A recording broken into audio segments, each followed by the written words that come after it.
वागर्थ प्रतिपत्तये जगतः पितरौ वंदे पार्वती परमेश्वरौ भवानी शंकरौ वंदे श्रद्धा विश्वासरूपिणौ याभ्यां विना न पश्यन्ति सिद्धाः स्वान्तस्तमीश्वरम् गुणगण पारावारम सारम रमणीयतावतां जगति हारम मधुर विहारम बपुरनुवारम मनः स्मरतात्। गीता अनुरागी सज्जनों, आप सब जानते हैं कि प्रत्येक रविवार को यहाँ गीता प्रवचन होता है मालवीय भवन में। लंबे काल से चली आ रही परंपरा है। पिछले रविवार को गीता जयंती थी, मोक्षदा एकादशी, जिसके उपलक्ष्य में एक विशिष्ट सभा का आयोजन हुआ और उसमें जिन प्रतिभागियों ने भाग लिया था गीता प्रतियोगिता में उन्हें पुरस्कार वितरण किया गया। तो किसी अध्याय पर स्वतंत्र रूप से प्रवचन न हो सका और आज प्रवचन के क्रम में जो अध्याय आया है वह है 10वां अध्याय गीता का, विभूति योग, भगवान की विभूतियों का जिसमें वर्णन है। उस वर्णन को हम लोग सुनेंगे प्रोफेसर भगवत शरण शुक्ल जी के माध्यम से। प्रोफेसर शुक्ल जी आप सबों के परिचित हैं, संस्कृत विद्याधर्म विज्ञान संकाय काशी हिंदू विश्वविद्यालय में व्याकरण विभाग के अध्यक्ष के रूप में आपने सेवा दी। आप एक अध्यापक के साथ साथ अच्छे संगीतज्ञ हैं, कथावाचक हैं और बांसुरी बड़ी अच्छी बजाते हैं। हमें खुद सुनने का अवसर प्राप्त हुआ है।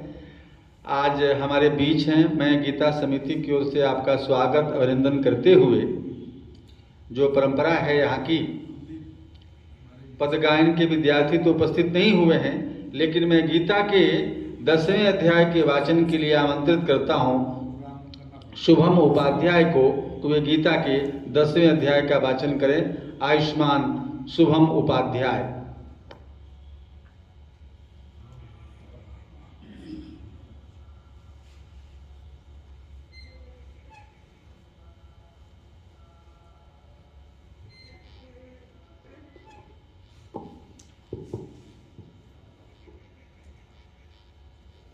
हरि ओम श्री गुरुभ्यो नमः।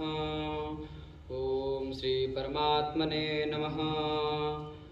ओ श्री भगवानुवाच भूय एव महाबाहो श्रेणु मे परमं वचः यत्तेऽहं प्रियमाणाय वक्ष्यामि हितकाम्यया न मे वेदुक्षरगणा प्रभवं न महर्षयः अहमादिर्हि देवानां महर्षीणां च सर्वशः यो मामजमनादीनां च वेत्ति लोकमहेश्वरम् असमुड्डासमर्थ्येषु सर्वपापैः प्रमुच्यते। बुद्धिर्ज्ञानसम्मोह क्षमा सत्यं दमः शमः सुखं दुःखं भवो भावो भयं च भयमेव च अहिंसा समता तुष्टिः तपोदानं यशो यशः भवन्ति भावा भूतानां मत्त एव पृथग्विधाः महर्षयः सप्त पूर्वे चत्वारो मनवस्तथा मद्भावा मानसा जाता येषां लोक इमाः प्रजाः एतां विभूतिं योगं च मम यो वेत्ति तत्त्वतः चोविकम्पेन योगेन युज्यते नात्र संशयः अहं सर्वस्य प्रभवो मत्तः सर्वं प्रवर्तते यदि मत्वा भजन्ते मां बुद्धा भावसमन्विताः मच्चित्तात् मद्गता प्राणा बोधयन्तः परस्परं कथयन्तश्च मां नित्यं तुष्यन्ति च रमन्ति च तेषां सततयुक्तानां भजतां प्रीतिपूर्वकं ददामि बुद्धियोगं तं येन मामुपयान्ति ते तेषामेवानुकम्पार्थम् अहमज्ञानजं तमः नाशयात्मभावस्थो ज्ञानदीपेन भास्वता। अर्जुन उवाच परं ब्रह्म परं धाम पवित्रं परमं भवान् पुरुषं शाश्वतं दिव्यम् आदिदेवमजं विभुम् आहुस्त्वामृषयः सर्वे देवर्षिर्नारदस्तथा असितो देवलो व्यासः स्वयं चैव ब्रवीषि मे सर्वमेतदृतं मन्ये यन्मां वदसि केशव न हि ते भगवन् व्यक्तिं विदुर्देवानदानवाः स्वयमेवात्मनात्मनानं वेत्तत्वं पुरुषोत्तम भूतभावनभूतेश देवदेव जगत्पते वक्तुर्महर्षशेषेण दिव्या यात्मविभूतयः याभिर्विभूतिर्भिर्लोका इमां त्वं व्याप्य तिष्ठसि कथं वेद्यामहं योगिं त्वां सदा परिचिन्तयन् केषु केषु च भावेषु चिन्त्योऽसि भगवन्मया विस्तरेणात्मनो योगं विभूतिं च जनार्दन भूय कथय तृप्तिर्हि शृण्वतो नास्ति मे मृतम् श्रीभगवानुवाच हन्त ते कथयिष्यामि दिव्या यात्मविभूतयः प्राधान्यतः कुरु श्रेष्ठ नास्त्यन्तो विस्तरस्य मे अहमात्मा गुणाकेश सर्वभूतशयस्थितः अहमादिश्च मध्यं च भूतानामन्त एव च आदित्यानामहं विष्णुर्ज्योतिषां रंशिरंशुमान् मरीचिर्मरुतामस्मि नक्षत्राणामहं शशि वेदानां सामवेदोऽस्मि देवानामस्मि वाशवः इन्द्रियाणां मनश्चास्मि भूतानामस्मि चेतना रुद्राणां शङ्करश्चास्मि वित्तेषो यक्षरक्षसां वसूनां पावकश्चास्मि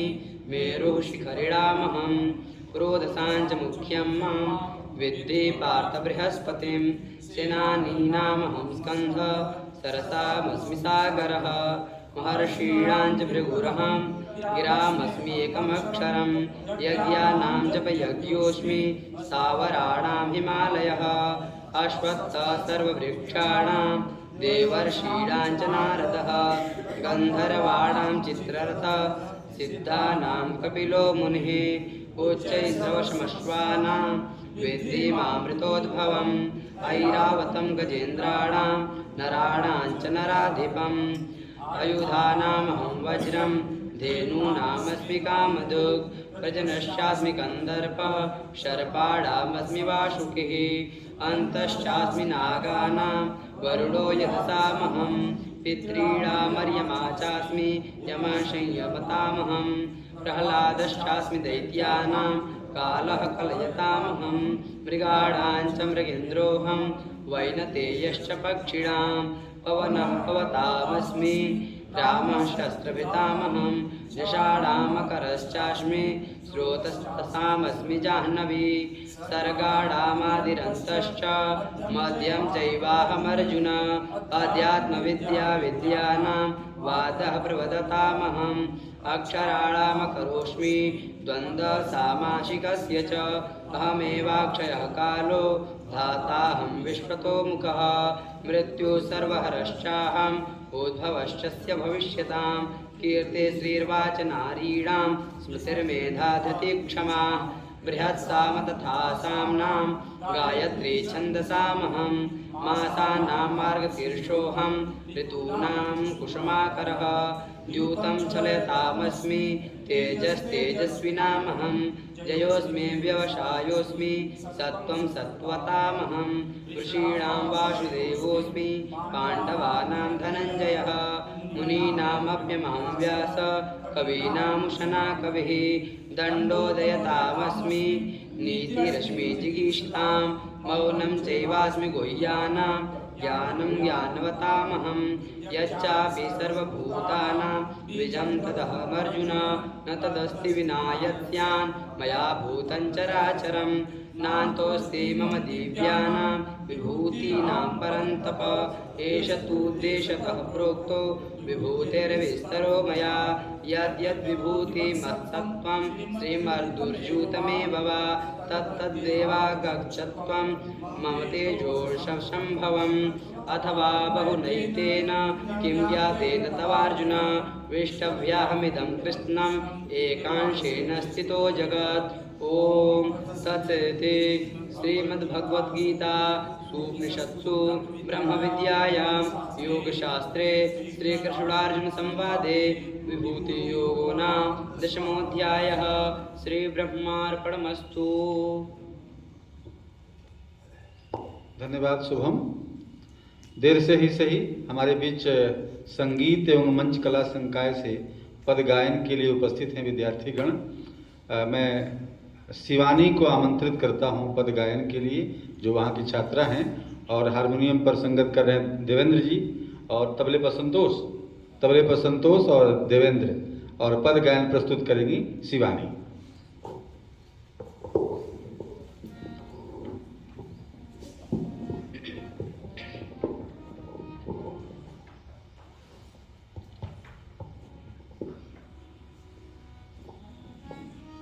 हेलो,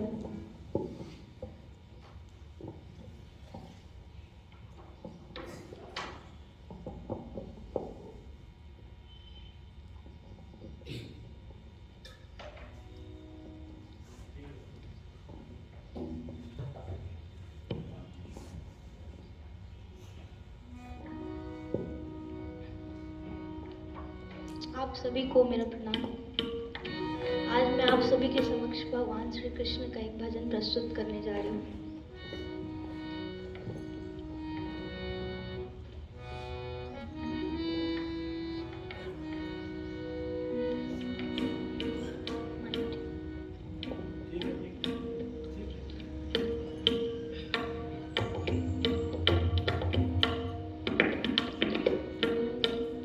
तेरा नाम ही एक सहारा मेरे बनवारी नंदलाल। तेरा नाम ही एक सहारा मेरे बनवारी नंदलाल। मैंने छोड़ दिया जग सारा, मैंने छोड़ दिया जग सारा मेरे गिरधारी गोपाल। तेरा नाम ही एक सहारा मेरे बनवारी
तेरा नाम ही एक सहारा मेरे बनवारी नंदलाल।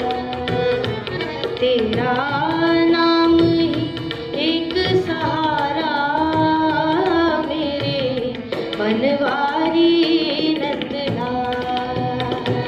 तेरा नाम एक सहारा मेरे बनवारी नंदलाल। मेरे बनवारी नंदलाल। मेरे बनवारी नंदलाल।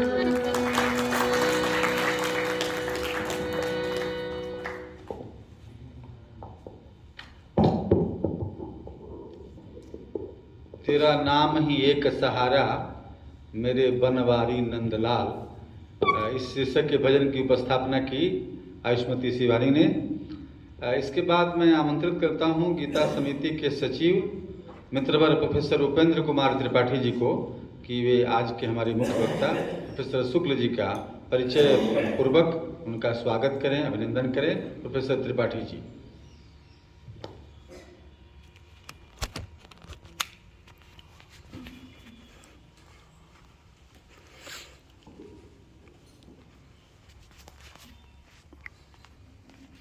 मेधा मे वरुणो ददातु मेधामग्निः प्रजापतिः मेधामिन्द्रश्च वायुश्च मेधां धाता ददातु मे स्वाहा।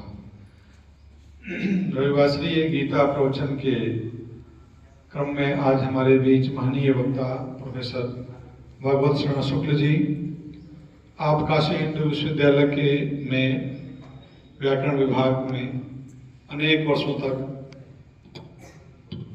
आपने अध्यापन कार्य किया, विभागाध्यक्ष के माननीय दायित्व का निर्वहन किया और आप, मैं कहता हूँ कि काशी की पांडित्य परंपरा, काशी की पांडित्य परंपरा का तात्पर्य यह होता है कि जो ग्रंथ का पंडित होता है, ग्रंथ का पंडित मतलब जो हमारा व्याकरण शास्त्र है उसके प्रारंभ से उच्च कोटि तक के जो ग्रंथ हैं उनका पंक्तिशः अध्ययन करना और कराना, यह काशी की पांडित्य परंपरा का एक अनुपम एक स्वरूप रहा है।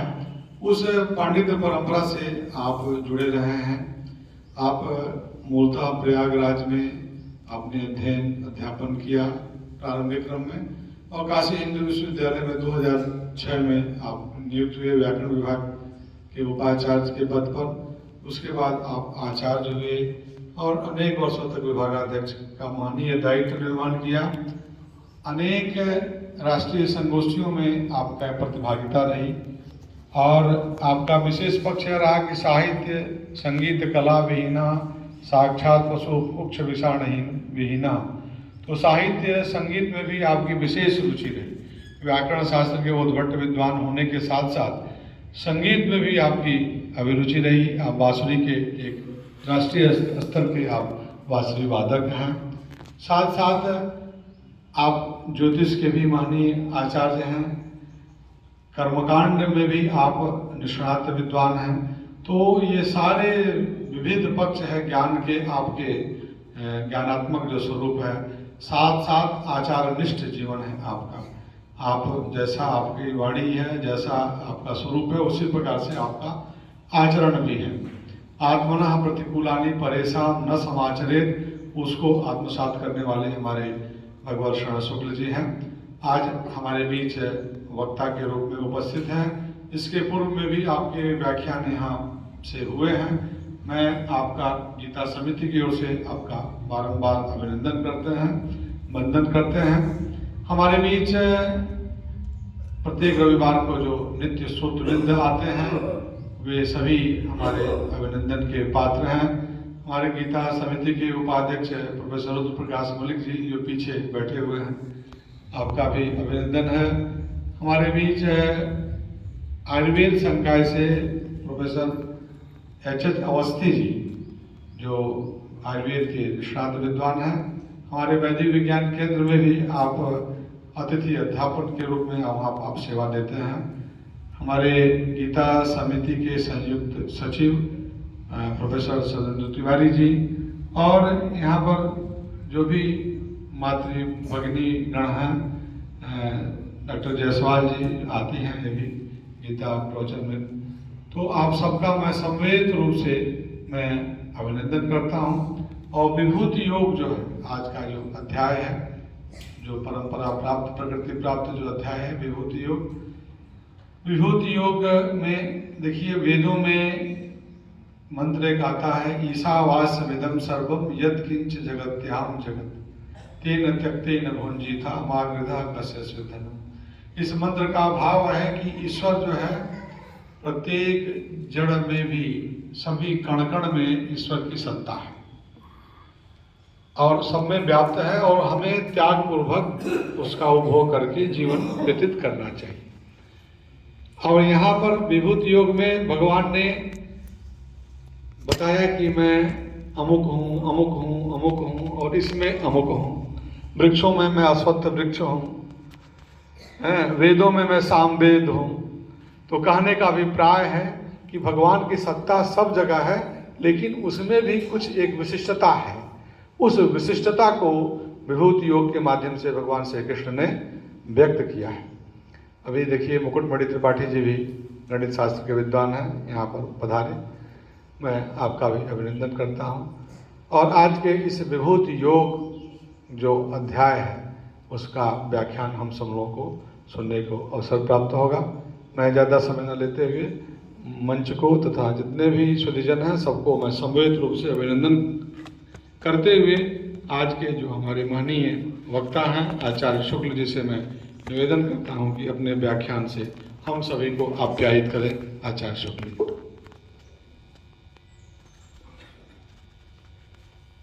त्वमेव माता च पिता त्वमेव बन्धुश्च सखा त्वमेव विद्या द्रविणं त्वमेव सर्वं मम देवदेव। कृष्णाय वासुदेवाय हरे परमात्मने प्रणतः क्लेशनाशाय गोविंदाय नमो नमः।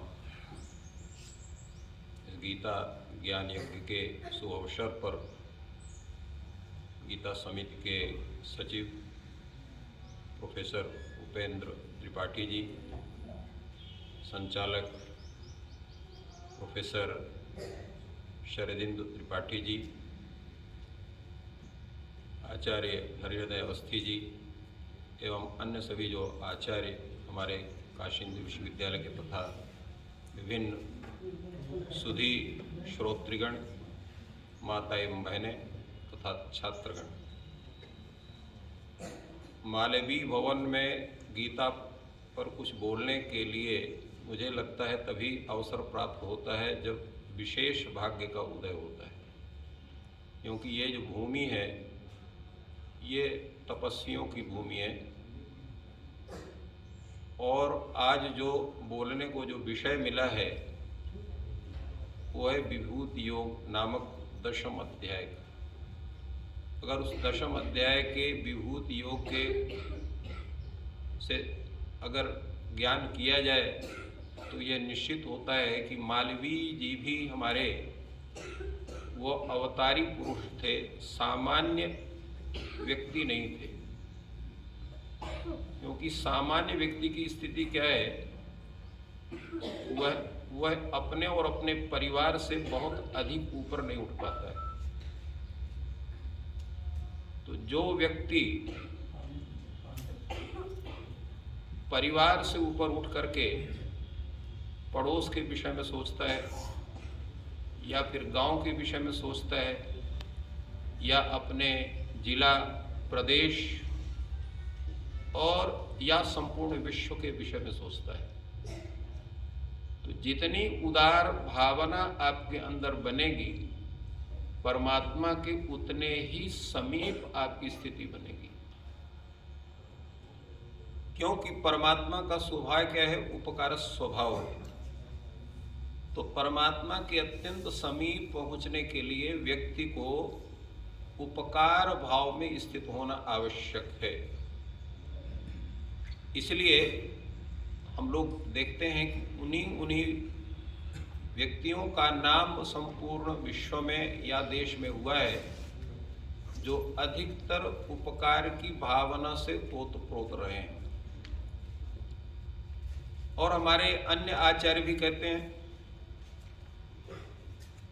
कि निज प्रभु में देखहीं जगत कहीं सन करें विरोध, राम नाम में सब जग जानी करो प्रणाम जोर जुग पानी। और भगवान की गीता में कहते हैं कि ईश्वर सर्वभूतानां हृदयेषु तिष्ठति। संपूर्ण प्राणियों के हृदय प्रदेश में भगवान श्रीमन्नारायण का वास है, ईश्वर का वास है।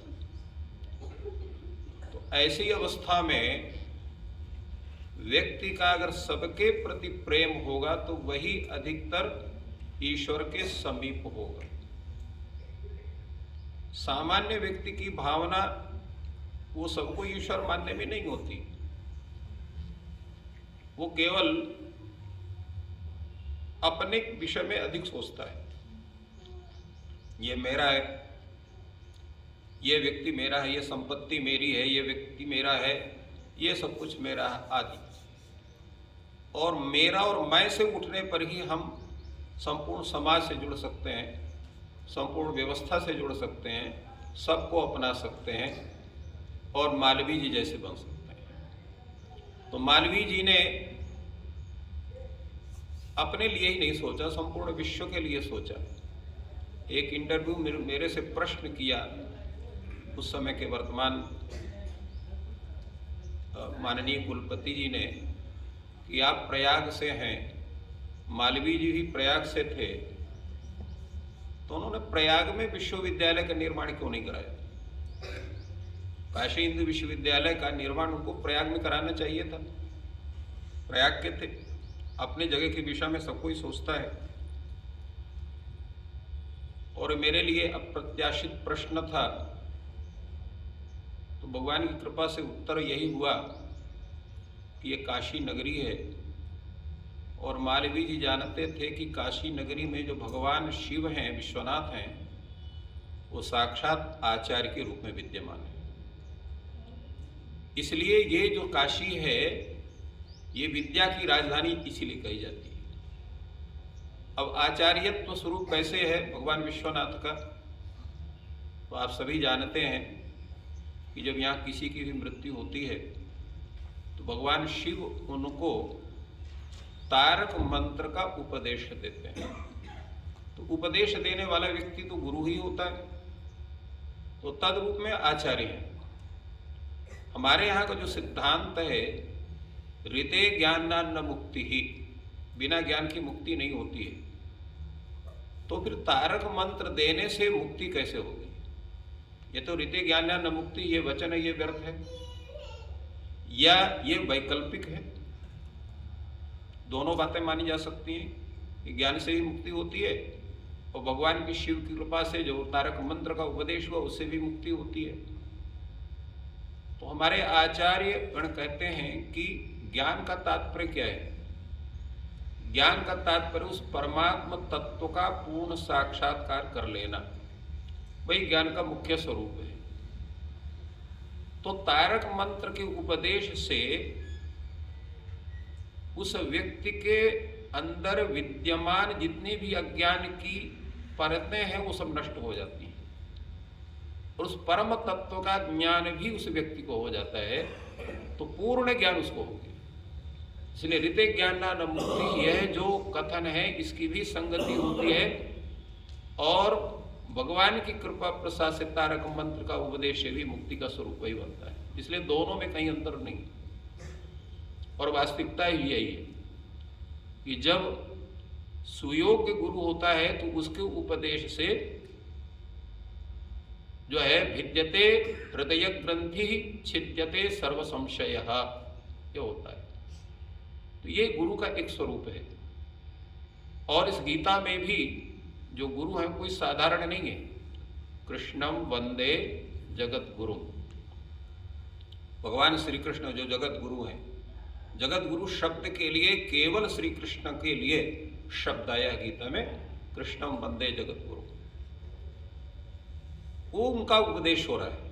उस जगत गुरु का उपदेश है, इसलिए इसमें एक अक्षर भी असत्य नहीं है, संपूर्ण सत्य का स्वरूप है।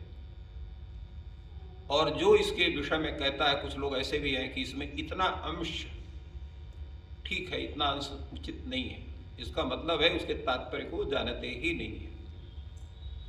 क्योंकि ज्ञान करने वाले भी दो तरह के व्यक्ति होते हैं। एक तो जो उनको समझ में आता है उतना समझना चाहते हैं, बाकी चीज छोड़ देते हैं, इतना माथा मारी कौन करे उसके लिए। और कुछ लोग ऐसे होते हैं जो समझ में नहीं आता है उसके लिए विशेष प्रयास करके उसको आत्मसात करते हैं। तो जिनको हम परम जिज्ञासु शब्द से भी जान सकते हैं। गीता का जो आज विषय दिया गया है विभूति योग, इसमें ये 4 अध्यायों का एक पूरा संबंध है। 9वां अध्याय जो राज विद्या राजगुह्य योग है, इसके बाद ये 10वां अध्याय जो विभूति योग है, इसके बाद 11वां अध्याय जो पुरुषोत्तम योग है, और 12वां जो भक्ति योग है। ये 2 अध्याय वस्तुतः भक्ति प्रतिपादक सिद्धांतों से संपुटित है। 9वें अध्याय में भी भक्ति का ही स्वरूप है। पत्रम पुष्पम फलम तोयम यो में भक्ता प्रयच्छति इत्यादि किसी में उसी में है। और अंतिम श्लोक है मन मना भव मद्भक्तो मद्याजी माम नमस्कुरु मामे वैश्यसि युक्त्वैव आत्मानं मत्परायणः। इसमें क्या है? भक्ति का ही स्वरूप है। मन मना भव मद्भक्तः मद्याजी माम नमस्कुरु। भगवान यहाँ पर अपने भक्तों को सलाह देते हैं। अब एक बड़ा प्रश्न उठता है कि कोई व्यक्ति कहे कि मेरी स्तुति करो, मेरी पूजा करो, तो क्या अच्छा लगता है क्या? हम अगर कहें अपने छात्रों से कि आप हमारी पूजा किया करिए, हमारी ही बात काली मानिए, किसी दूसरे की बात मत मानिए, और हमारी ही जय जयकार करिए, तो क्या उचित होगा? तो भगवान ऐसा क्यों कहते हैं बार बार? जिस ग्रंथ में देखिए, श्रीमद् भागवत में पढ़िए, तो वहां पर भी भगवान कहते हैं कि हमारा भजन करो, हमारी स्तुति करो, हमारी भक्ति करो। गीता में आप लोग पढ़ते ही हैं। अन्य किसी भी पुराण में जाएंगे तो वहां पर भी इसी तरह का उपदेश है। उसका मुख्य कारण क्या है? भगवान जानते हैं कि हमारा जो स्वरूप है वो माया से आवृत स्वरूप है, तो हम ज्ञान की उस परम कोटि में पहुंचने के अधिकारी जल्दी बन नहीं पाते हैं। बड़ी गुरु कृपा हुई और पूर्व जन्म का हमारा भाग्य ऐसा रहा तो हम उस तरफ उन्मुख होते हैं। फिर और कुछ सहायता मिल गई हमें, या परिवेश ऐसा मिल गया तो उस ज्ञान की मुख्य धारा से जुड़ते हैं। परंतु सबको ये नहीं मिलता है। हम गंगा स्नान कर रहे थे तो लोगों ने कहा बहुत लोग गंगा स्नान नहीं करते हैं, गंगा के बगल में ही रहते हैं। गंगा के तट में रहने वाला व्यक्ति भी गंगा स्नान नहीं कर सकता है। क्यों? गंगा जी नहीं चाहती हैं कि ये आकर स्नान करें। जब तक गंगा जी की इच्छा नहीं होगी तब तक आप गंगा जी में स्नान नहीं कर सकते हैं। आपको जाड़ा लगेगा, गंगा जी आपको गंदी दिखाई पड़ेंगी, गंगा जी में अनेक प्रकार के आपके मस्तिष्क में विचार हो सकते हैं। उसी तरह से सदग्रंथों का श्रवण भी सब कोई नहीं कर सकता है। कौन जाएगा वहां? टाइम वेस्ट होगा, इतने समय दूसरा काम कर लेंगे। व्यक्ति को उसकी इच्छा नहीं होगी वहां जाने के लिए। रामायण में भी तुलसीदास जी ने कहा यही सर आवत अति कठिनाई, राम कृपा बिन आव न जाई। जब तक प्रभु की कृपा नहीं होगी आप अच्छे सत्संग से नहीं जुड़ सकते। ये कहिए हमारी इच्छा है हम जाएं या न जाएं, तो आपकी इच्छा ही नहीं होगी वहां जाने की। इच्छा होने के लिए आपके अंदर सद्गुणों के परमाणु का उदित होना जरूरी है। आपके पुण्य का जो सुप्त अवस्था में पड़ा हुआ है उसको जागृत होने की आवश्यकता पड़ेगी। उसके बिना आप नहीं कर सकते। घर में गीता पढ़ी, उसकी गीता पढ़ने की हिम्मत आपके पास नहीं कि आप उसको उठा करके पढ़ो, क्योंकि आपका पुण्य जागृत नहीं हुआ है। दूसरे ग्रंथ आपको अच्छे लगेंगे, गीता आपको अच्छी नहीं लगेगी। गीता में लगेगा टाइम वेस्ट हो रहा है, तब तक हम फिलॉसफी पढ़ लेते हैं, तब तक हम व्याकरण पढ़ लेते हैं, या न्याय पढ़ लेते हैं, या मीमांसा पढ़ लेते हैं, या विज्ञान पढ़ लेते हैं, आदि आदि होगा, परंतु गीता पढ़ने की हिम्मत नहीं होगी। क्यों? आपके पुण्य जागृत नहीं है, तो कैसे वो पढ़ने देंगे? बाधक तत्व उपस्थित हो जाएंगे। तो यहां पर जो है भगवान ने विभूति का जो स्वरूप बताया, उसके पहले भगवान ने कई बात कहा और कहते हैं कि जो हम कह रहे हैं आपसे, ये आपके हित के लिए। अभी जो हमने चर्चा की, तो भगवान सभी प्राणियों के हित के लिए ही अपनी बातों कहते हैं, आप हमारी पूजा करिए। भूये महाबाहो श्रृणु में परमं वचः यत्तेहं प्रियमाणाय वक्ष्यामि हितकाम्यया। आपके हित के लिए, हित काम्यया प्रियमाणायते, आप हमारे अत्यंत प्रिय हैं, इसलिए आपके प्रीति के लिए अहम वक्ष्यामि, मैं कहना चाहता हूं। क्या कहना चाहते हो? कहते हैं भाई देखिए, ऐसा है कि मेरे स्वरूप को सब कोई नहीं जानते। न मे विदु सुरगणा प्रभवम न महर्षया अहम आदिर ही देवानाम महर्षिणाम च सर्वशः। मेरे स्वरूप को सुरगण भी नहीं जानते हैं और महर्षि भी नहीं जानते हैं। क्यों नहीं जानते?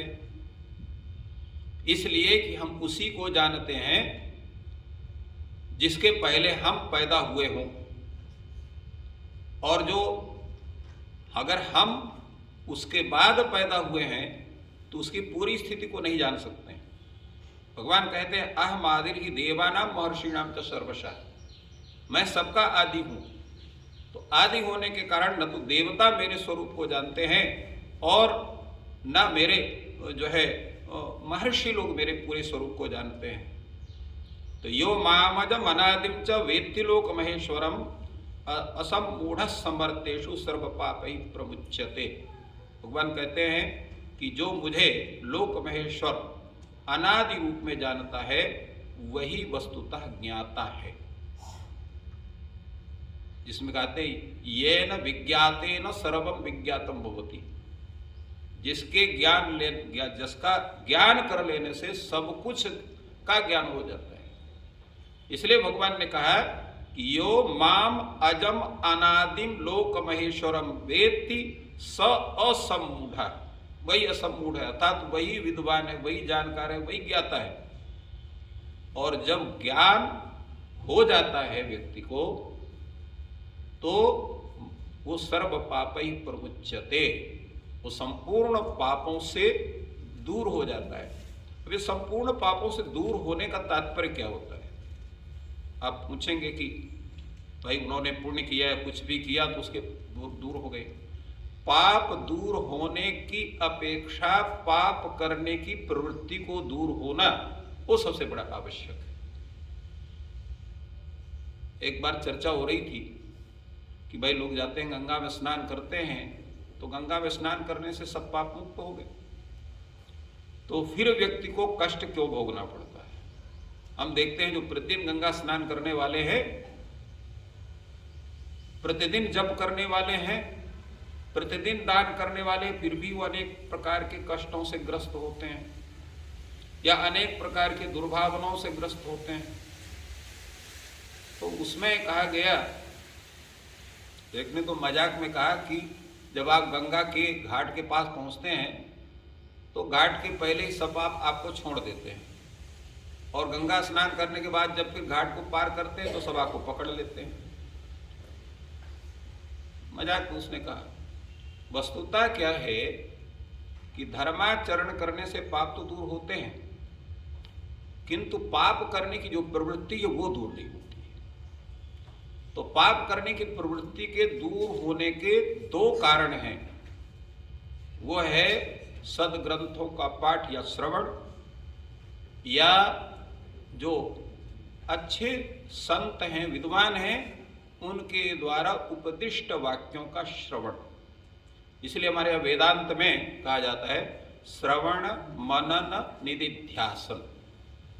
श्रवण करना, मनन करना और निधिध्यासन करना, उसी के अनुसार अपने जीवनचर्या को सुव्यवस्थित करना।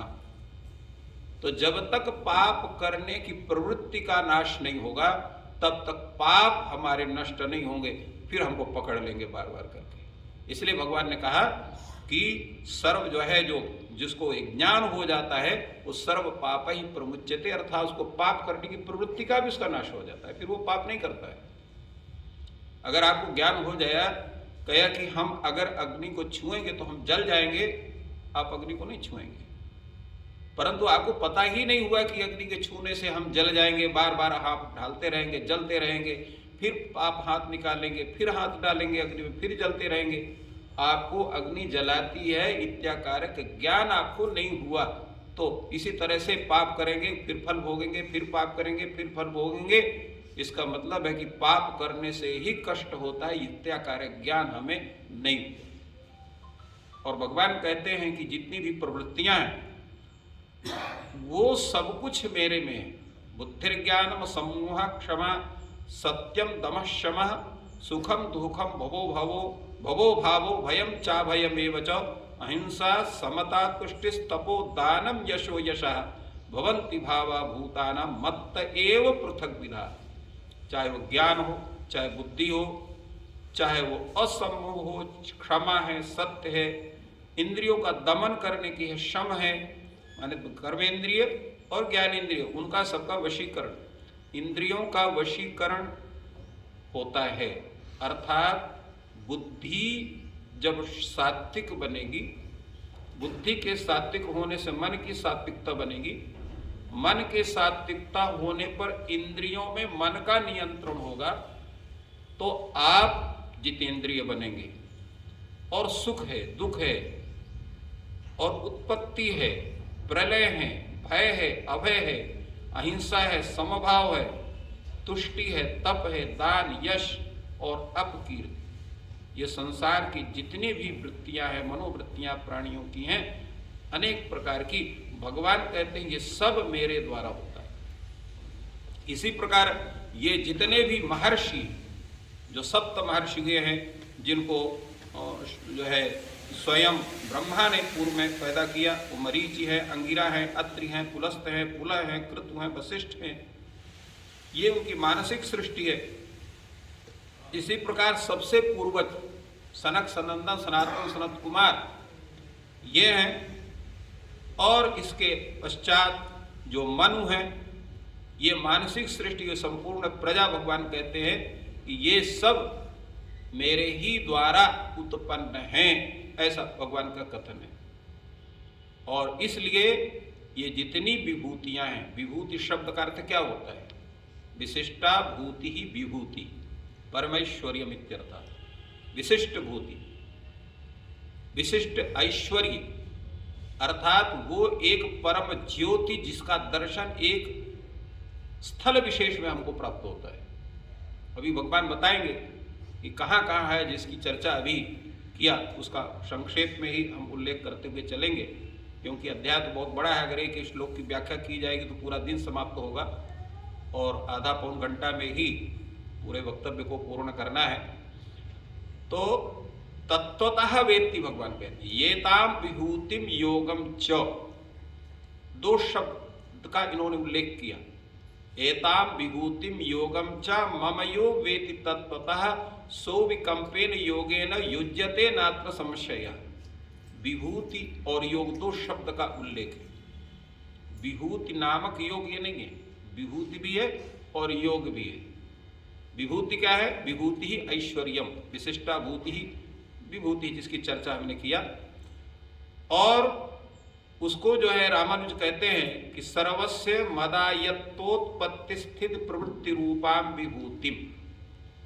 ये जो भगवान के द्वारा ही स्वीकृत, अर्थात उन्हीं के अंडर में है, ये उत्पत्ति भी करना, स्थिति भी करना और प्रवृत्ति करना, प्रलय रूप होना, ये संपूर्ण जितना ऐश्वर्य है, इस ऐश्वर्य का नाम ही विभूति। उत्पत्ति स्थिति प्रवृत्ति रूपा विभूति, ये रामानुज ने इसकी व्याख्या की। और शंकराचार्य भी ये कहते हैं। और योग कहते हैं कि हे मम हेय प्रत्यनि कल्याण गुण रूपम योगम, जो अनेक प्रकार के जो हे अर्थात त्याज्य और जो विपरीत आचरण है उनका अभाव होना और अखिल कल्याण गुणों का की स्थिति होना, ये प्रभु का जो स्वरूप है वो उसका नाम है योग। तो इनको जो तत्वतः जानता है वह व्यक्ति भक्ति योगेन युज्यते, अभिकंपेन योगेन, अभिकंपेन अप्रकंपितेन अचलितेन योगेन, योगेन भक्ति योगेन, भक्ति योग को वही प्राप्त करता है जिसकी उस परमात्मा में अचल स्थिति बनती है। और भगवान ये कहते हैं कि ये संपूर्ण जितना विश्व है ये मुझसे ही प्रवर्तित है। अहम सर्वस्य प्रभवः मत्तः सर्वं प्रवर्तते। मैं सभी का प्रभव, प्रभव माने उत्पत्ति कारण, मेरे ही द्वारा संपूर्ण सृष्टि का स्वरूप है। आप प्रश्न कर सकते हैं कि सृष्टिकर्ता के रूप में तो ब्रह्मा का स्मरण किया जाता है, तो यहाँ भगवान क्यों बोलते हैं कि मत्तः सर्वस्य प्रभवो, अहम सर्वस्य प्रभवः, मैं सबका प्रभव हूं, मैं सबका उत्पत्ति स्थान हूं। तो इसलिए उन्होंने कहा है कि ब्रह्मा के भी उत्पत्ति के स्थान वही, उनके नाभि कमल से, नाभि से जो कमल उत्पन्न है उसी में ब्रह्मा का प्राकट्य होता है। ब्रह्मा भी कोई नहीं है, वही उस भगवान का ही, श्रीमद् नारायण का ही स्वरूप है जो ब्रह्मा के रूप में अवतरित हो जाता है। इसलिए हमारे यहाँ त्रिदेवों को त्रिदेव संज्ञा है, किंतु उसमें जो तत्व है वो एक ही माना जाता है। ब्रह्मा में भी वही तत्व है, विष्णु में भी वही तत्व है, शिव में भी वही तत्व है। और शिव के लिए और नारायण के लिए तो कहा जाता है कि हरि और हर, इन दोनों में एक ही तत्व है। और कौन है? हरि हरणे धातु, हरति पापान इति हरि, हरति पापान इति हरा। हरि धातु से अगर अच प्रत्यय कर देंगे तो हर बन जाएगा, और हरि धातु से ई प्रत्यय कर देंगे तो हरि बन गया। इसमें धातु हरि हरणे ही है, प्रत्यय दोनों के अलग अलग, एक जगह अप अच प्रत्यय, एक जगह ई प्रत्यय है। उसी तरह से यहां पर भी प्रत्यय का दूसरा अर्थ होता है विश्वास, और धातु हो गए तत्व विशेष। तो तत्वतः तीनों एक हैं, और शिव और हरि ये दोनों एक हैं, किंतु विश्वास जिसके साथ जुड़ गया उसके प्रति हमारी धारणा बढ़ जाती है, दूसरी हो जाती है। इसलिए हमारे यहाँ इसका समाहार किया गया, समाधान किया गया कि यथा जल है सर्वत्र, बरसता है किंतु वो समुद्र में ही जाता है। इसी तरह से चाहे जिस देवता को प्रणाम करें वो सभी प्रणाम जो है वो भगवान को ही प्राप्त होते हैं। तो इस तरह से भगवान ने यहाँ पर विभूति के विषय में चर्चा की, और इस विभूति शब्द को छोड़ सुन करके एताम विभूतिम योगम च मम यो वेति तत्वता, इन्हीं को सुन करके अर्जुन के अंदर ये धारणा होती है कि भगवान ने विभूति शब्द की चर्चा की है, तो भगवान से विभूति के विषय में प्रश्न होना चाहिए। वो कहते हैं, प्रश्न करते हैं कि आपका जो स्वरूप है वो अनेक प्रकार का है। वक्तुमर्हस्य शेषेण दिव्याह्यात्म विभूतयः याभिर्विभूतिभिर्लोकान् इमास्त्वं व्याप्य तिष्ठसि। आप अपने उन विभूतियों को बताए कि जिन विभूतियों से आप इस संपूर्ण लोक को व्याप्त करके आप स्थित रहते हैं, और उसके साथ साथ हमको ये भी बताएं कथम विद्याम अहम योगी त्वाम सदा परिचिंतयन केषु केषु च भावेषु चिंत्योसि भगवन मया। तो मैं योगी, योगी का तात्पर्य है जो भगवान के भक्ति में निरंतर लगा हो, उसी को भक्ति योगी शब्द से कहते हैं। रामानुज ने यहाँ पर भक्ति योगी शब्द का अर्थ किया है, और कहते हैं कि मैं आपका चिंतन करते हुए जो है कैसे रहूं, कैसे जानूं कि मैं आपका चिंतन किन किन भावों में कर रहा हूं। इसलिए आप विस्तरेण आत्मनः योगम विभूतिम च जनार्दन भूयः कथय तृप्ति ही शृण्वतो नास्ति में मृतम। तो आप अपने विभूति और योग, दो योग का तात्पर्य भक्ति योग, आप हमें बतलावें। और भगवान इसको स्वीकार करते हैं और कहते हैं हंत ते कथयिष्यामि विभूतिरात्मनः शुभाः प्रधान्यतः कुरु श्रेष्ठ नास्त्यंतो विस्तरस्य में। हम आपको उन सब विभूतियों को बताएंगे। और कैसे बतलाएंगे? संक्षेप में, प्रधान्यतः जिन जो विभूतियां प्रधान है उनके विषय में बताएंगे। तो कहीं आप सबको क्यों नहीं बताना चाहते हैं? तो नास्ति अंतः विस्तरस्य में, अगर हम उसका विस्तार करेंगे तो उनका अंत नहीं हो सकता है। इतनी विभूतियां हैं। भगवान ने श्रीमद् भागवत में कहा है और इसमें भी गीता में भी कहा है कि मेरे जन्म और मेरे नाम, मेरी लीला इतनी है कि उनका वर्णन मैं भी नहीं कर सकता। उसका कारण है हमारी जो मान्यता है उस सृष्टि को अनादि मानने की है। परंतु सृष्टि के अनादि के साथ साथ भी सृष्टि बीच बीच में विखंडित होती है, तो अनादित्व तो कैसे बनेगा? क्योंकि प्रत्येक कल्प में खंड प्रलय होता है और जब पूरे 30 कल्प व्यतीत हो जाते हैं तो महाप्रलय होता है। और इस तरह से सृष्टि का स्वरूप चलता रहता है। किंतु सृष्टि का अनादित्व इसलिए है कि सृष्टि का जो रचनाकार है, मुख्य रचनाकार भगवान श्रीमन नारायण, वही सृष्टि के कर्ता भी हैं, वही सृष्टि के पालन करता भी, वही सृष्टि के संहर्ता भी हैं। तो वो हमेशा विद्यमान है। और जीव जो हमारे हैं, जो हम लोग सब जीव हैं, हमारे अंदर जो जीव तत्व है वो भी उन्हीं का अंश है। इसलिए रामायण में भी कहा जाता है ईश्वर अंश जीव अविनाशी। ये जो जीव है ये अविनाशी है और ईश्वर का अंश है।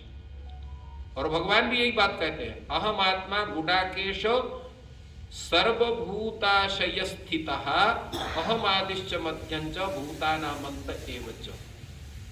ईश्वर अंश जीव अविनाशी वहां पर रामायण में कहा गया, यहाँ गीता में कहा अहम आत्मा गुडाकेश। ये गुडाकेश यह जो सभी प्राणियों में आत्मा है वो मैं ही हूं। मैं ही आदि हूं, मध्य हूं और मैं ही अंत हूं। भगवान ने इस बात को कई जगह कहा है। वो 15वें अध्याय में आगे कहते हैं, सर्वस्य चाहम हृदय सन्निविष्टः मत्तः स्मृतिर्ज्ञानमपोहनञ्च। यहां पर कहते हैं कि संपूर्ण प्राणियों में जो आत्म तत्व है मैं ही हूं। और इसके बाद जिसकी चर्चा भी हमने की थी 18वें अध्याय में कहेंगे, ईश्वर सर्वभूतानां हृदय तिष्ठति भ्रामयन् सर्वभूतानि यंत्रारूढ़ानि मायया। इस रूप में विद्वान कहते हैं कि ईश्वर जो है सबके हृदय प्रदेश में रहता है। और बृहदारण्यक उपनिषद में भी प्राप्त होता है, या सर्वेषु भूतेषु तिष्ठन् सर्वेभ्यो भूतेभ्यः अंतरा यस् सर्वाणि भूतानि न विदुः यस् सर्वाणि भूतानि शरीरम यस् सर्वाणि भूतान्यन्तरः यमयति एष त आत्मन्तर्याम्यतः। वो परमात्मा कैसा है? यह सर्वूषु भेदेषु तिष्ठन्, सभी प्राणियों में रहता हुआ, सर्वेभ्यः भूतेभ्यः अंतरः, सभी प्राणियों के अंतःकरण में विद्यमान है। यम सर्वाणि भूतान्य विदुः, किंतु अंदर रहते हुए भी लोग उसको नहीं जान पाते। जैसे गाना है, गीत है कि जो है जो मृगा है जिसको कस्तूरी रहती है, जिसके तो कस्तूरी मृग में ही है, परंतु उस कस्तूरी की सुगंध वह जो मृगा है वो दूसरी तरफ दूसरी जगह खोजता है, कहीं इस पहाड़ी में जाए, कहीं वहां जाए, कहीं वहीं जाएगा, चक्कर काटेगा, परंतु उसको पता नहीं चलता है कि सुगंध उसके मेरे ही अंदर है। इसलिए आत्म तत्व का जो स्वरूप है उसका मुख्य स्वरूप क्या है? आनंदम ब्रह्म व्यजानीयात्।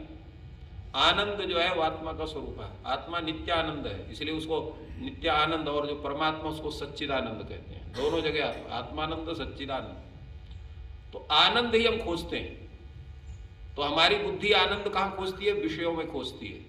अच्छा भोजन का पदार्थ हमको मिलना चाहिए, अच्छे वस्त्र हमको मिलना चाहिए, अच्छा मकान होना चाहिए, वाहन होना चाहिए, आदि या जितने भी भोग के साधन हैं उन भोग वस्तुओं में हम सुख को तलाश करते हैं। क्यों सुख की तलाश करते हैं? कि हमारा जो आत्मा है वो आनंदमय है, इसलिए आनंद से ही खाली जुड़ना चाहता है, वो दुख से नहीं जुड़ना चाहता। परंतु मुख्य आनंद क्या है? विषयानंद में और आत्मानंद में अंतर क्या है? तो विषयानंद क्षणिक है और आत्मानंद अखंड है। तो आत्मानंद की प्राप्ति हम इसलिए नहीं कर पाते हैं कि हमारी जो उद्देश्य हमारा जो है आत्मानंद प्राप्त करने का ना हो करके विषयानंद प्राप्त करने का हमारा उद्देश्य बनता चला जाता है।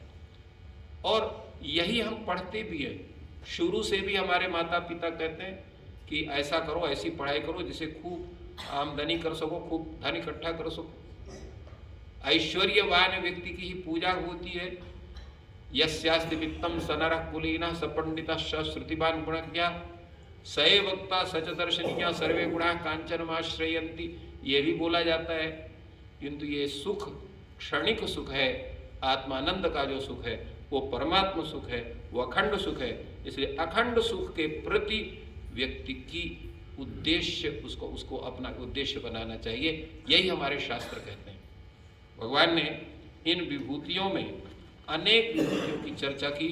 उन्होंने कहा आदित्यों में मैं विष्णु हूँ, और जितने भी प्रकाशमान पदार्थ है उसमें मैं सूर्य हूँ, और 49 मरुतों में मरीचि नाम का मरुत हूँ, नक्षत्रों में चंद्रमा हूँ, वेदों में सामवेद, और देवों में इंद्र, इंद्रियों में मन, और प्राणियों में जो चेतना है, जिस आत्म तत्व है, वो भगवान का स्वरूप है। इसका भगवान ने कई जगह कहा।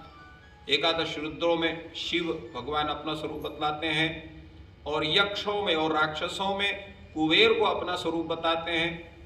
जो अष्ट वसु, उसमें पावक नामक वसु भगवान के स्वरूप है, और जितने शिखर वाले हैं उसमें मेरु भगवान का स्वरूप है।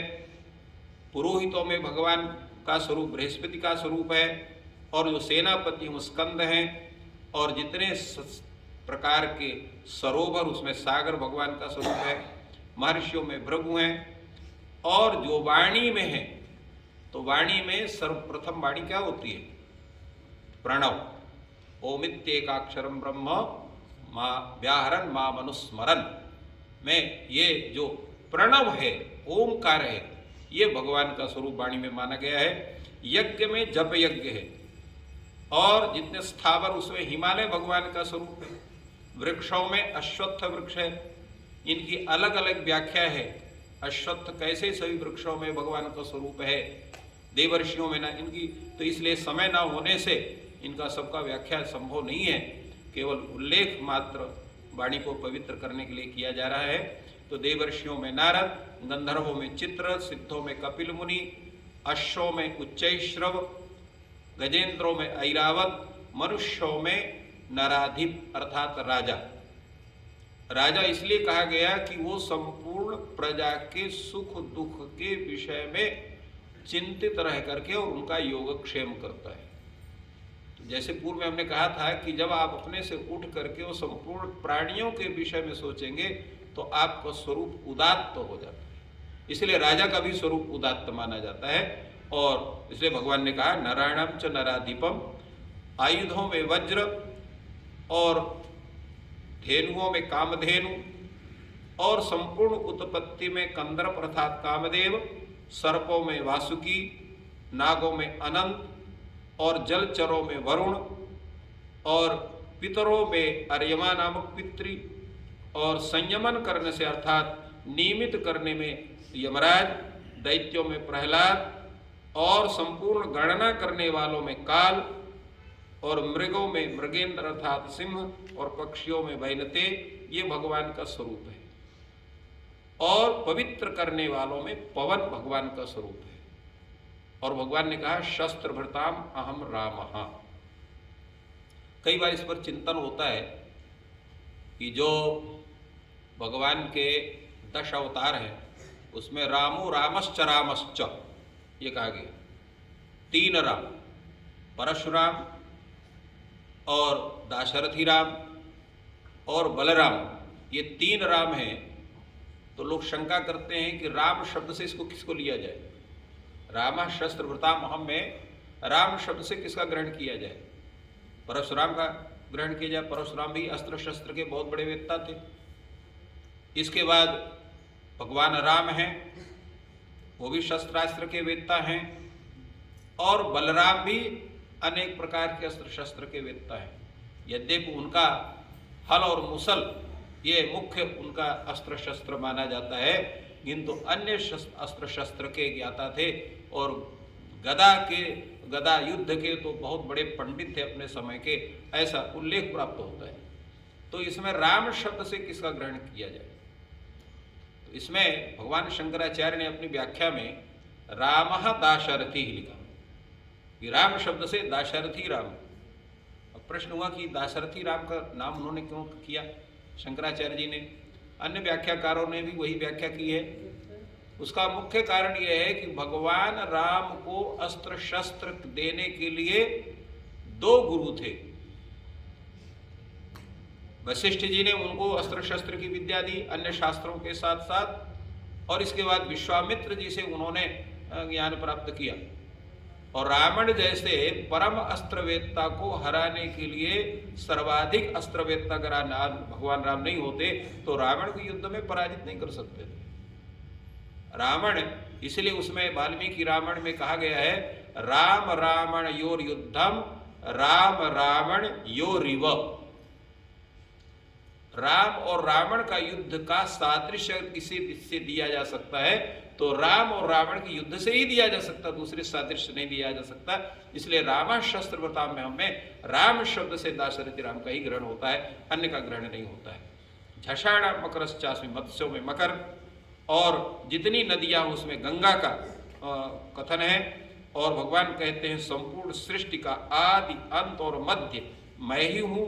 आध्यात्म विद्या में वादा, अध्यात्म विद्या विद्यानाम, विद्याओं में कहा अध्यात्म विद्या को। विद्या शब्द से आज भी जो ग्रहण होता है मुख्य रूप से वो केवल अध्यात्म विद्या का ही ग्रहण होता है। विद्यायामृतम अश्नुते, वेद का वाक्य है। तो वहां विद्या अमृतम अश्नुते, तो विद्या से अमृतत्व प्राप्त होता है। वो विद्या क्या है? वो विद्या सामान्य विद्या नहीं है। हम लोगों की विद्या जो हम लोग पढ़े हुए हैं, शास्त्र विद्या हो गई या अन्य आधुनिक विद्या, ये सब विद्या, इनको अविद्या शब्द से कहा गया। अविद्या मृत्युम तीर्त्वा विद्या अमृतम अश्नुते, अविद्या से मृत्यु से आप जीतोगे और विद्या से अमृतत्व को प्राप्त करोगे। तो बाकी जितना विद्या है वो सब अविद्या शब्द से कथित है। अभी अविद्या पदार्थ क्या है इसकी व्याख्या बहुत बड़ी है। इसको आप लोग ईशावासी उपनिषद में इस मंत्र को पढ़ करके इसे विषय में जान सकते हैं, लोगों की व्याख्या को समझ करके।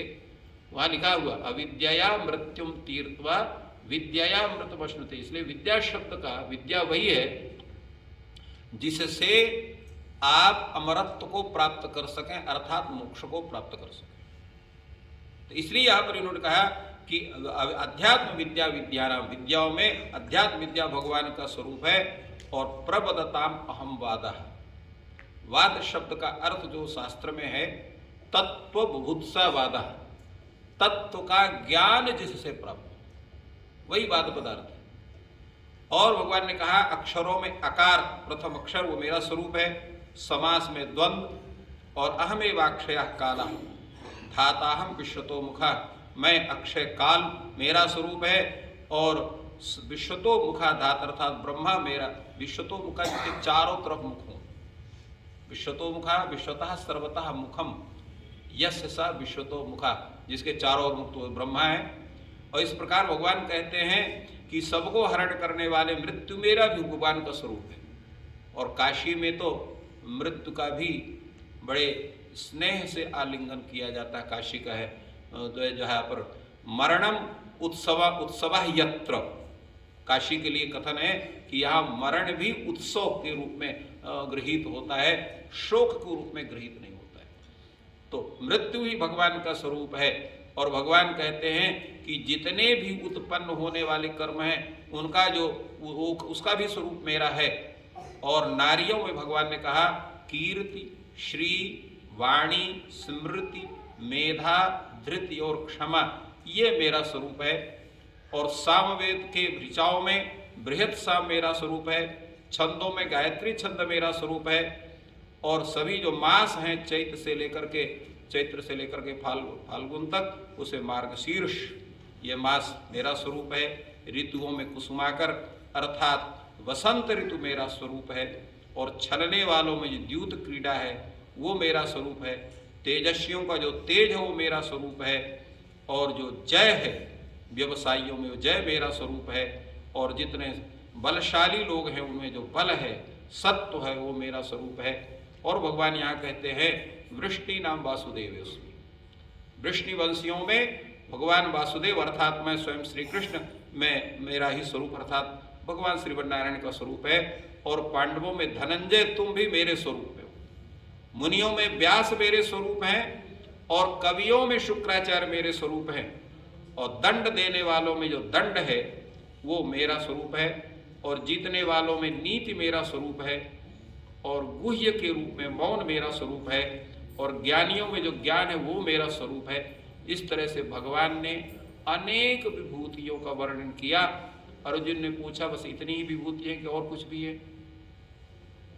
भगवान ने कहा अब आपको एक सूत्र बताते हैं, उसमें आप सभी विभूतियों को खोज लीजिए। सूत्र क्या है? यद्यद विभूति मत सत्वम श्री मधुर्जित में बबा तत्तदेवावगच्छत्वम मम तेजोश संभवम।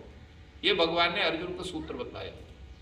ये सूत्र है, इस सूत्र से आप खोजिए। जो भी आपको ऐश्वर्य युक्त दिखाई पड़ता है, श्रीमान दिखाई पड़ता है, जिसमें एक विशेष प्रकार की आध्यात्मिक ऊर्जा है, संपूर्ण विश्व को शिक्षित करने के लिए, संपूर्ण विश्व को समूर्जित करने के अंदर जिसके अंदर ऊर्जा है, ऐसा तेज है, उस व्यक्ति को आप समझिए कि वो हमारा ही स्वरूप है। तो हम ऐसे किसी भी व्यक्ति को, किसी संत को, किसी विद्वान को, किसी नेता को भी हम कह सकते हैं, कोई ऐसा नेता है जो संपूर्ण विश्व को अच्छी दिशा दे रहा है, जिसे मालवीय जी का हमने पूर्व उल्लेख किया था। मालवीय जी ने कभी किसी पद को चाहा नहीं, समाज के लोगों ने उनकी उदारता और उनके स्वरूप और उनके त्याग को देकर के सभी पद उनको लोग देना चाहते थे। मालवीय जी का स्वरूप है। हम लोगों का सौभाग्य है कि आज हम लोग मालवीय जी के इस सुंदर स्वरूप में, और ये गीता के प्रवचन का जो गीता ज्ञान यज्ञ उन्हीं के द्वारा, ये उन्हीं के समय से प्रचलित है, जिसको हम लोगों के प्राप्त हुआ है उन्हीं कृपा से। और भगवान कहते हैं कि अथवा बहुनई तेरे किंग ज्ञाते न तवार्जुनो विष्टभ्याह मिदम कृष्णम मेकांशेन स्थितो जगत। और बताने की जरूरत नहीं विभूतियों की, ये जान लो कि एक अंश संपूर्ण विश्व को व्याप्त करके मेरा स्वरूप है। मैं अपने तरफ से भगवान श्रीमन्नारायण को प्रणाम करते हुए और गीता समिति के जितने भी सदस्य हैं सबके प्रति आभार व्यक्त करते हुए आप सब सभी सज्जनों को, विद्वज्जनों को सबको प्रणाम करते हुए अपने वाणी को विराम देता हूँ।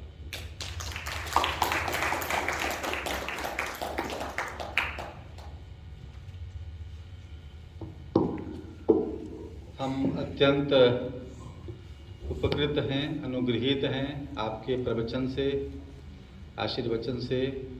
और विभूति योग में आज जो भगवान ने स्वयं बताया कि जहाँ ऐश्वर्य देखें आप, ऐश्वर्य में हम हैं, ये ईश्वर के स्वरूप को बड़े कम शब्दों में लौकिक उदाहरणों से, अन्य शास्त्र के उदाहरणों से आपने यहाँ प्रस्तुत किया। हम गीता समिति की ओर से, मालवीय भवन परिवार की ओर से, स्तोत्रवृंद की ओर से आपके प्रति हार्दिक कृतज्ञता ज्ञापित करते हैं। और हम फिर आपको किसी दूसरे अध्याय में अवश्य सुनेंगे, ये हमारी आकांक्षा है। हमारे जितने गीता प्रेमी सज्जन हैं, जो प्रेमी हैं, वे हमसे अलग नहीं हैं। उनका अपना यह संस्थान है, यहाँ आते हैं और यह प्रवचन भी उन्हीं के लिए आयोजित होता है, हम सबों के लिए आयोजित होता है। हम सब कुछ पढ़ नहीं सकते, कितना पढ़ेंगे, हमारा अपना विषय होता है, कई चीज़ें होती हैं, लेकिन हम सुन सकते हैं। तो जो वक्ता होता है ना, वह बहुत कुछ पढ़ करके, पचा करके और उसको सार रूप में आपके पास प्रस्तुत करता है, हमें देता है, तो हम उन तत्त विषयों के ज्ञाता हो जाते हैं। आप सोचें कि हम यदि इसी तरह के प्रवचनों को सुनते रहें, अनेक विद्वानों के को यहाँ आने का यहाँ अवसर प्राप्त होता है, जो राष्ट्र के जाने माने विद्वान हैं, और उनके मुखारबिंद से हम अनेक शास्त्रों को एक साथ सुन लेते हैं इस बहाने, तो हम बहुत सुनते सुनते बहुज्ञ हो जाते हैं। ये साक्षात उदाहरण है। आप सब कुछ दिनों बाद आप देखेंगे ये आपको स्वतः लगता है कहीं चर्चा होगी विभूति योग पर, आपने सुना है, जिन अध्यायों को सुना है, आप स्वतः वक्ता हो सकते हैं, बोलने लग सकते हैं इस विषय पर। तो श्रोता अच्छा होना बड़ा कठिन है, लेकिन हम धैर्य के साथ आप सब सुनते हैं, आते हैं। पहले आपका स्वागत किया था हमारे सचिव प्रोफेसर त्रिपाठी जी ने, और मैं आप सबों के प्रति कृतज्ञ ज्ञापित करता हूं कि आप आए और ऐसे ही आते रहें, प्रवचनों से लाभ लेते रहें। और मुख्य बात यही है कि जब प्रवृत्ति होती है तभी होगा।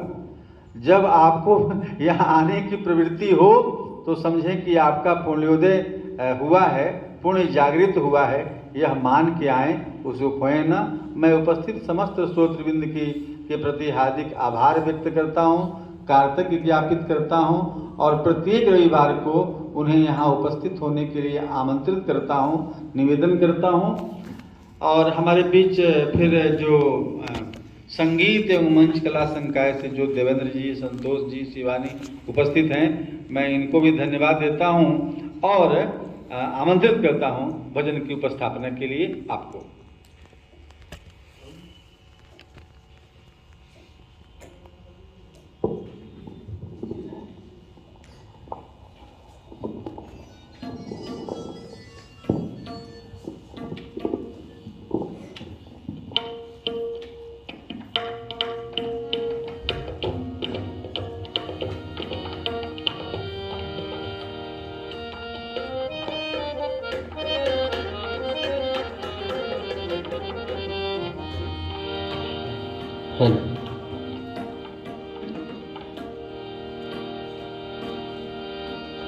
हरि आवो हमारा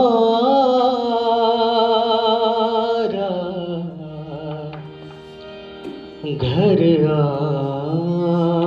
आंगना है सोना।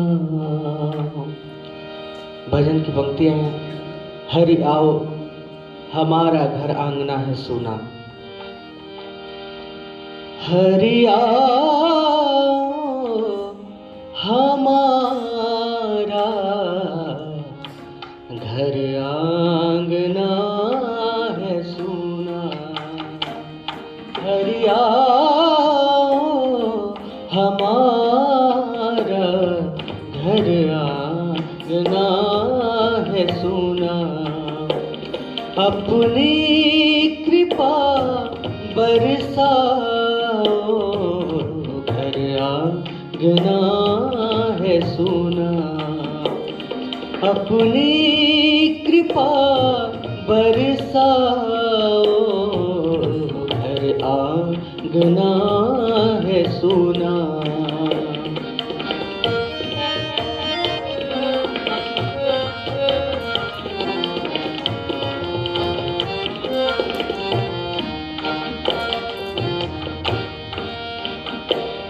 सब पाके भी पाया हुआ लगता नहीं प्रभु क्यों। सब पाके भी पाया हुआ लगता नहीं प्रभु क्यों। सब पाके भी पाया हुआ लगता नहीं प्रभु क्यों।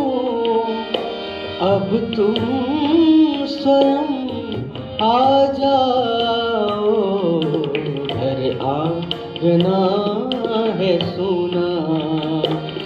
अब तुम स्वयं आ जाओ घर आंगना है सोना। हरि आओ हमारा घर आंगना है सोना।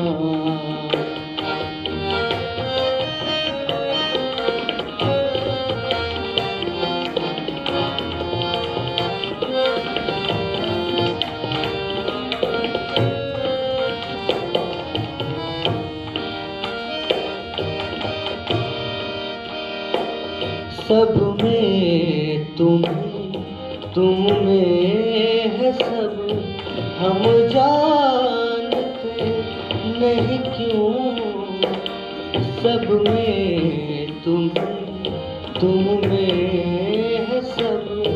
हम जानते नहीं क्यों सब में तुम में है सब। हम जानते नहीं क्यों ये भेद तो बतलाओ। घर आंगना है सोना घर आओ हमारा घर आंगना है सोना। अपनी कृपा बरसाओ घर आंगना है सोना। हरियाओ हमारा घर आंगना है सोना।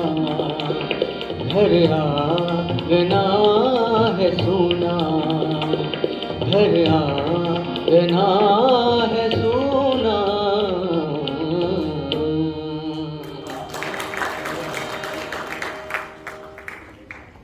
धन्यवाद देवेंद्र जी, बहुत बहुत बधाई।